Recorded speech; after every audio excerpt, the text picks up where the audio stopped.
아멘.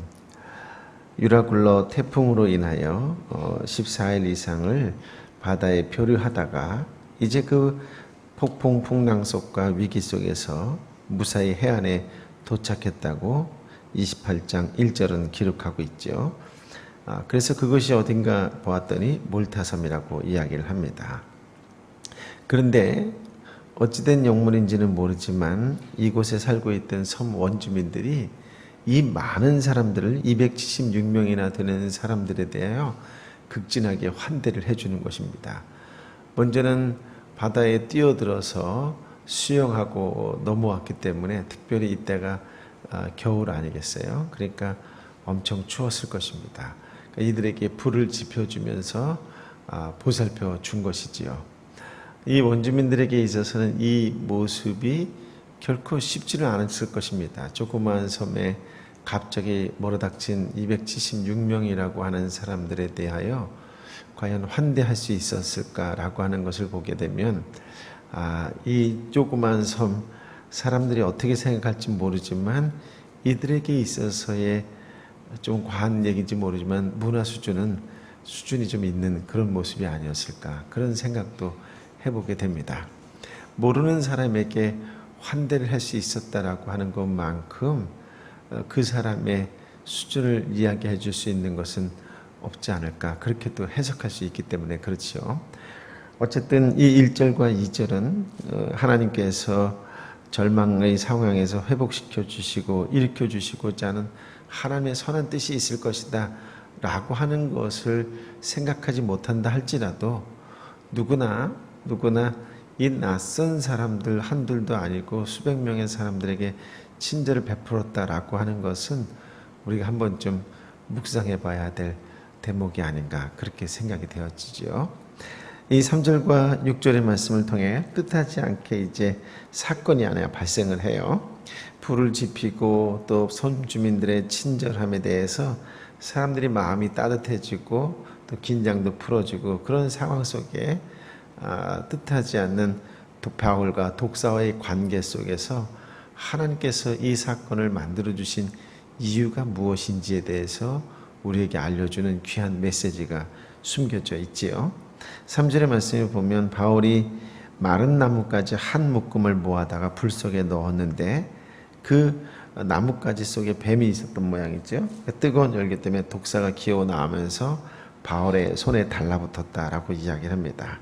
그러니까 달라붙었다라고 하는 것은 바울을 물었다 그렇게 표현할 수 있을 것이에요.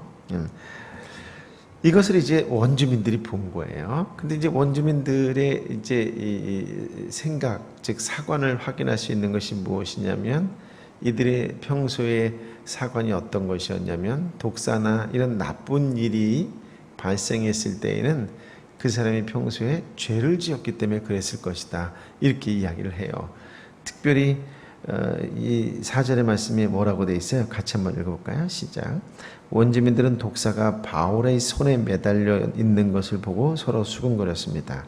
이 사람은 살인자가 분명하다. 그가 바다에서는 살아났지만 정의의 여신이 그를 살려두지 않나 보다. 그러니까 살인자라고 이야기할 수 있는 것은 이들이 평소 어떤 독사나 이런 것에 물려 죽을 정도의 심한 죄를 지은 사람은 살인자 정도의 죄를 지었기 때문에 그랬을 것이다. 즉 이들의 신관이라고 하는 것이 있다면 신에 대한 생각이 있다면 그것은 인과응보 같은 것이죠.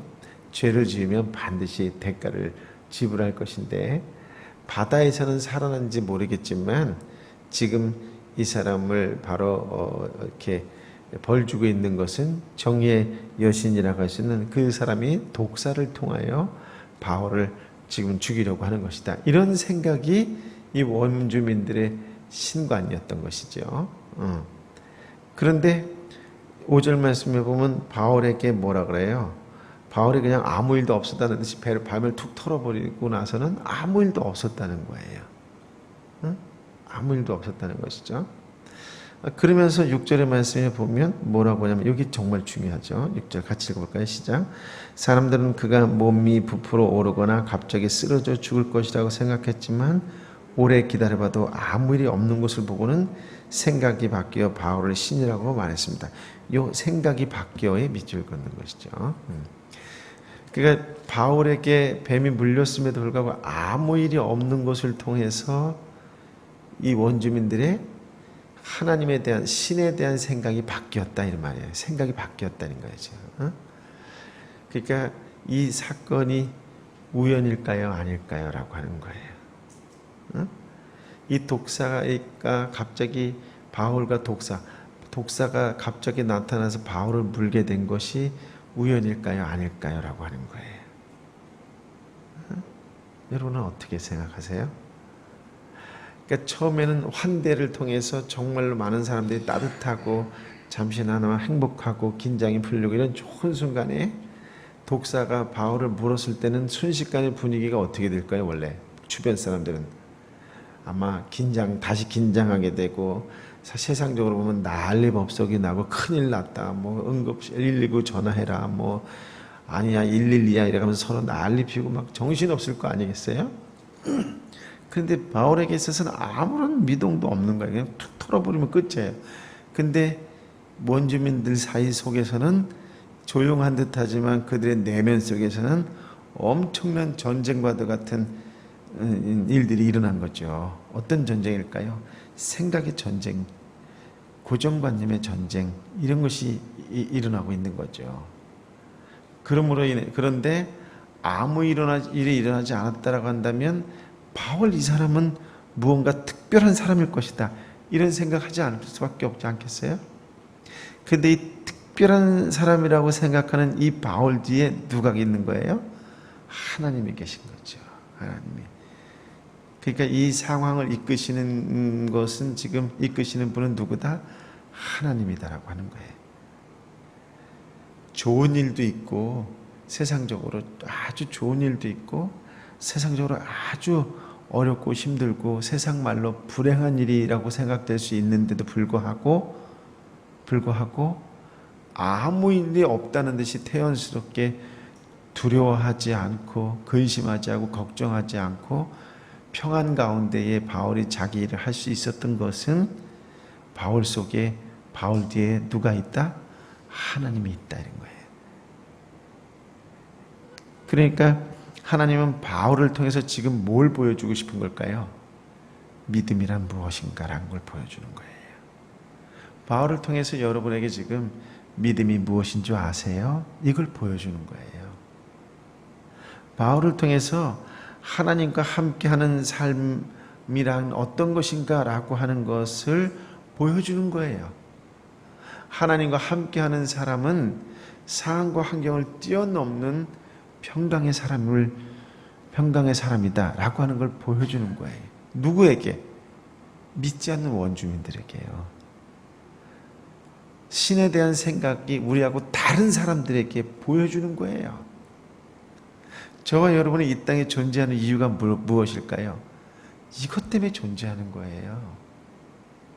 믿음이 무엇인지 아세요? 하나님과 함께하는 사람은 어떻게 다른지 아세요? 이걸 보여주기 위한 삶을 사는 것이 믿음을 가진 사람들의 삶이다라고 하는 것이에요. 암에 걸렸다고 막 오두방정 떨고 호들갑 떨고 근심하고 걱정하고 두려워하고 어느 병원을 가야 되느냐 집안이 난리 나는 거 이건 예수 믿지 않는 사람도 다 그렇게 해요. 예수 믿는 사람은 호들갑 떨어야지. 그러나 그것이 집안 전체를 지배하면 된다 안 된다? 안 된다는 거죠. 응? 내 남편이 실직하고 내 남편이 사업이 안 되고 근심과 걱정할 수 있지요. 호들갑 떨 수 있죠. 그러나 그것이 우리 집안 전체를 짓누르고 그것이 전부 그것으로 인하여 가정 전체가 우울해지고 그것으로 인해서 가정이 전부 다 기죽어 살아야 되고 애들은 방에서 꼼짝도 못하고 아내는 숨도 제대로 못 쉬고 이러면 된다 안 된다? 안 된다는 거죠. 그럴 수 있어요. 하루, 이틀, 일주일 사람에 따라 그럴 수 있어요. 그러나 그것이 그 상황과 환경이 전체를 지배하면 된다 안 된다? 안 된다라고 하는 거예요. 응? 뱀에 물려 죽을 수 있어요. 응? 그러나 그 죽는다는 것 때문에 내 신앙 전체를 묻어버리면 된다, 안 된다? 안 된다라고 하는 거예요. 응? 우리가 바울만큼의 위기 속에서 평강을 못 갖는다 할지라도, 바울만큼 하나님께 감사기도 하지 못한다 할지라도, 최소한 내가 평생 믿었던 하나님의 존재에 대해서 그 순간 하나님을 외면하는 듯한, 하나님의 이름을 먹칠하는 듯한 그런 모습을 보이면 된다, 안 된다? 안 된다는 거예요. 이것이 오늘 본문의 말씀이 우리에게 주시고자 하는 메시지예요. 그걸 보니까 안 믿는 사람이 생각이 바뀌는 거예요. 바뀌는 거예요. 내 친구가, 내 아내가, 아니면 내가 아는 분이, 내 친척이 지금 목숨이 경각에 이르는 위중한 병에 걸렸다 해서 문병을 갔는데 오히려 그분들의 표정, 그분들의 태도, 그분들의 자세, 그분이 있는 그 주변 환경을 보고서 오히려 위로를 받고 오는 일이 있을 수 있을까요? 없을까요? 있을 수 있을까요? 없을까요? 그게 그리스도인의 모습이죠. 오히려 나의 아픔을 통해서 믿지 않는 자가 위로를 받으면서 도대체 이게 뭐지? 저 사람이 믿는 하나님이 도대체 무엇이기 때문에 쟤는 죽음도 두려워하지 않는 저 미소가 있는 거지? 이게 그리스도인의 모습이에요. 응? 바울이 지금 그 모습이라고 하는 거예요. 얽매이지 않는 거지. 돈, 지위, 권력, 학교 이런 거에 얽매이지 않는 거죠. 그 상황과 환경은 충분히 좌절하고, 그 상황과 환경은 충분히 정말 슬퍼할 수밖에 없고, 그 상황과 환경은 충분히 절망 속에 빠질 수밖에 없지만, 그럼에도 불구하고 그러나 하나님이 계시기 때문에 툭툭 뱀 털어버리듯이 마음의 근심을 털고, 육신은 아프지만, 육신은 고통스럽지만 하나님이 계시다라고 하는 것. 바울처럼 어쩌면 하나님을 누구보다 더 빨리 만날 수 있다라고 하는 그 기대감, 그 기쁨이 있었다는 거예요. 좀 제 표현이 오바인가요? 그게 믿음이라는 거예요. 그 믿음을 보여주기 위해서 바울이 지금 몰타섬에 떨어진 거예요. 폭풍 때문에 우연히 그 섬에 간 걸까요? 아니라니까요. 하나님이 여러분을 골탕 먹이려고 실직시키고, 부도의 위기에 처하게 하고, 질병에 들게 하고 그렇게 하는 걸까요? 아니라니까. 하나님의 작품이에요. 하나님의 섭리라고요. 이것을 통해서 너가 믿음이 무엇인지 보여줘라. 이것을 통해서 너가 하나님과 함께하는 삶이란 어떤 것인지 보여줘라. 하나님의 작품이에요. 믿으십니까? 하나님의 작품이에요. 또 다른 작품 볼까요? 7절의 말씀을 봐요. 7절 같이 읽어볼까요? 시작. 그 섬의 주장인 보블리오가 그 근처에 자신이 소유한 땅을 갖고 있었습니다. 그는 우리를 자기 집으로 맞아들여 3일 동안 극진히 대접해 주었습니다. 이 7절의 말씀에 보면 이 3일 동안 극진히 대접받은 것이 바울 일행만이었을까, 아니면 276명 전체였을까는 명확하진 않지만, 그러나 무슨 이유로 바울 일행만 극진한 대접을 받았겠어요? 그렇지 않아요. 왜냐하면 바울이 이런 대접을 받으려면 백부장의 허가도 받아야 될 것이고, 그렇지 않겠어요? 죄수의 신분이니까.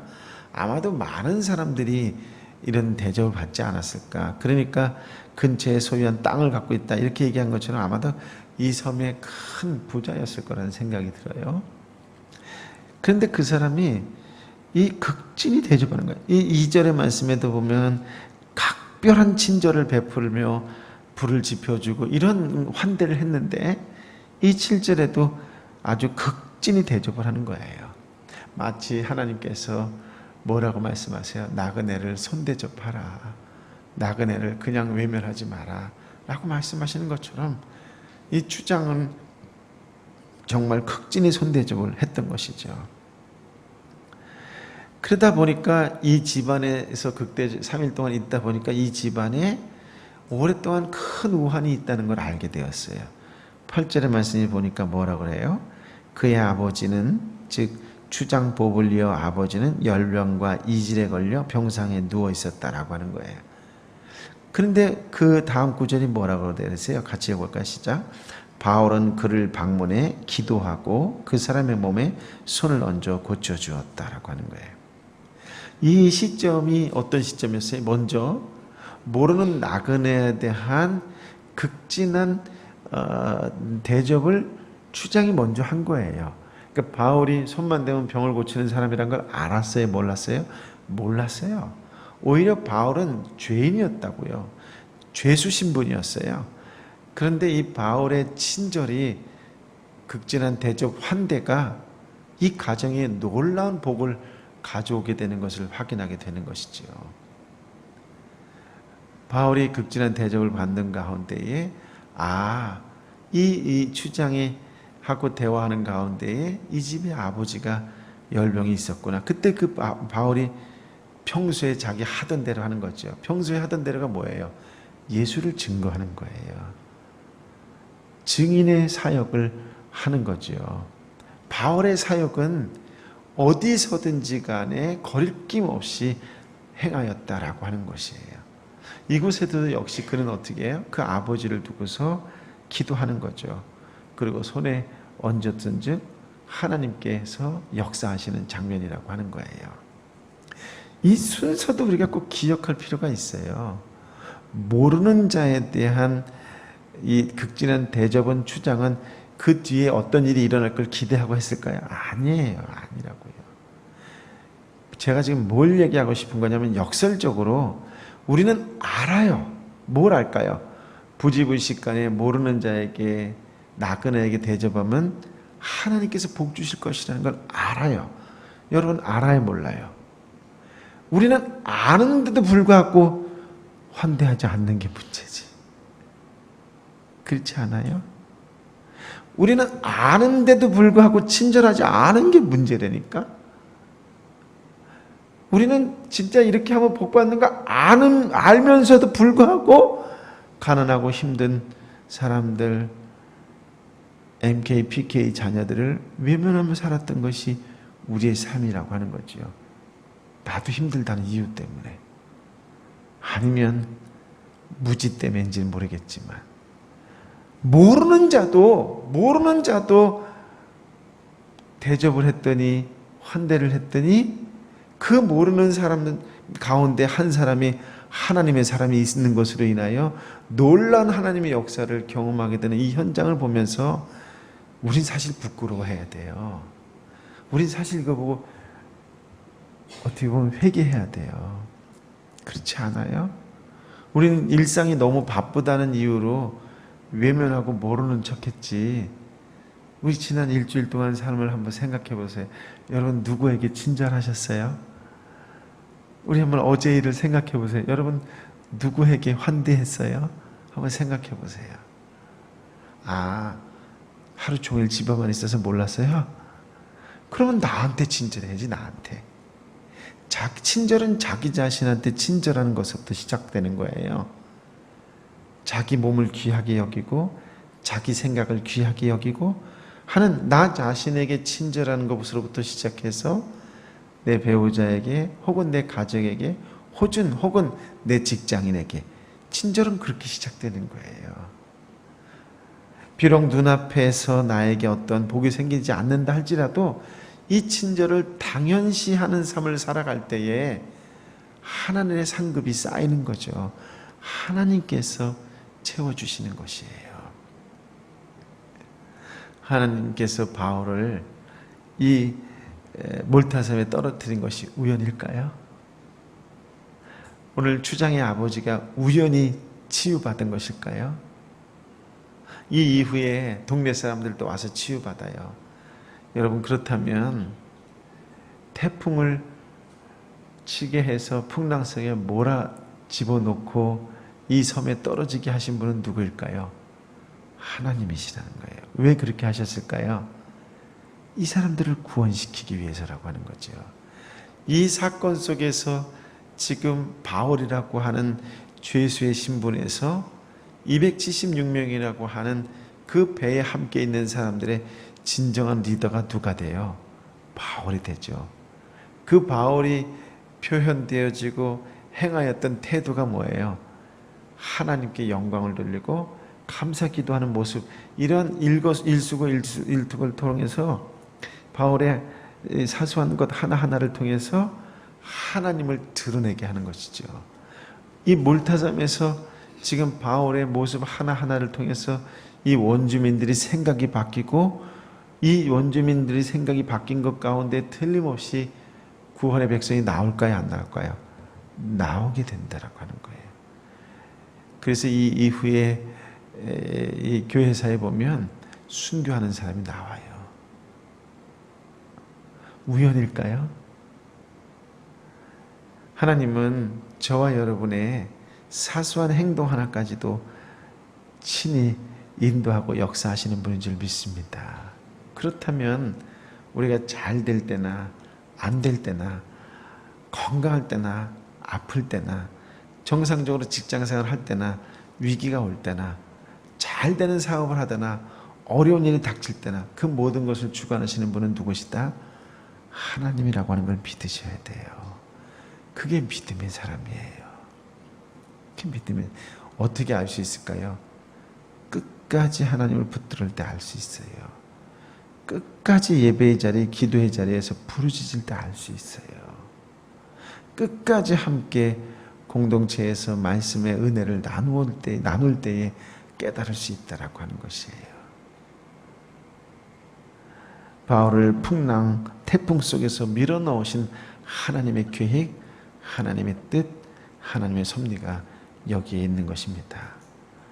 몰타 섬의 사람들을 구원하기 위해서, 함께 배에 탄 사람들을 구원하기 위해서 하나님은 때에 따라 태풍 속에 밀어넣은 것처럼 하나님 때에 따라 저와 여러분을 감당하기 벅찬 힘든 그런 세상 속에 밀어넣을 때가 있으시다고 하는 거예요. 그때 우리가 보여주어야 될 것이 무엇이다?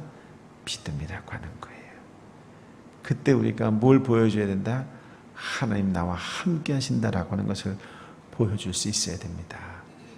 그런 믿음의 사람으로 살아가는 저와 여러분이 됨으로 말미암아 상황, 환경, 그것에 일희일비하는 것이 아니라 흔들리지 않는 믿음으로 하나님께 영광을 돌리는 자로 살아가기를 예수님의 이름으로 축복합니다. 아멘. 아멘. 아버지 하나님, 하나님의 보이지 않는 손길을 오늘 말씀 속에서 보게 됩니다.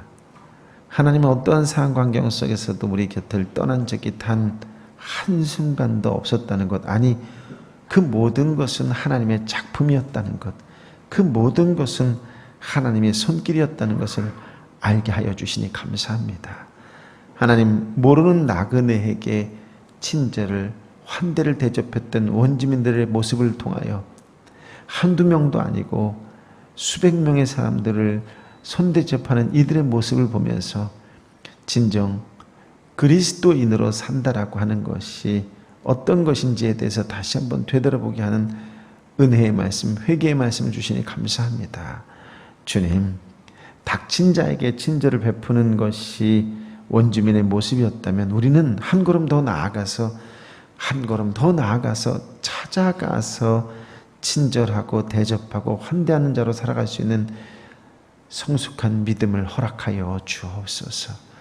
여전히 이때에 아파하고 힘들어하고 눈물 흘리는 자들이 있는데 주님, 외면한 적은 없었는지, 모르는 척한 적은 없었는지, 게을러서 기도하지 않은 적은 없었는지를 되돌아보게 하여 주시어서 오늘 다시 한번 기도의 자리에 나온 하나님의 사람들 한 사람 한 사람을 기억하여 주시고 오늘 부르짖을 때마다 하나님 도와주시옵소서. 부르짖을 때마다 그 아파하고 힘들어하고 눈물 짓는 자들을 위로하시고 격려하시고 눈물을 닦아주시어서 마음이 치유되고 육신이 치유되는 놀라운 은혜를, 은총을 부어 주옵소서. 그런 산소만 산 역사의 한 사람으로 우리 한 사람 한 사람이 쓰임받게 하여 주옵소서. 주여 치유하여 주옵소서. 주님 회복시켜 주옵소서. 오늘도 세상 속에 손대접하는 자로 살아갈 때에 심은 대로 거두게 되는 놀라운 믿음의 법칙을 깨닫고 그렇게 주수하는 사람으로 살아갈 수 있도록 축복하여 주시옵소서. 주여, 우리 한 사람 한 사람에게 능력과 권능과 새 지혜의 성령을 부어 주옵소서. 이제는 길이요 진리요 생명 되신 우리 주님 예수 그리스도의 은혜와 아버지 하나님의 지극하신 사랑과 성령 하나님의 위로, 역사, 교통, 충만하심이 오늘 말씀을 가슴에 안고 주님, 내 삶의 희로애락은 하나님의 작품이었습니다.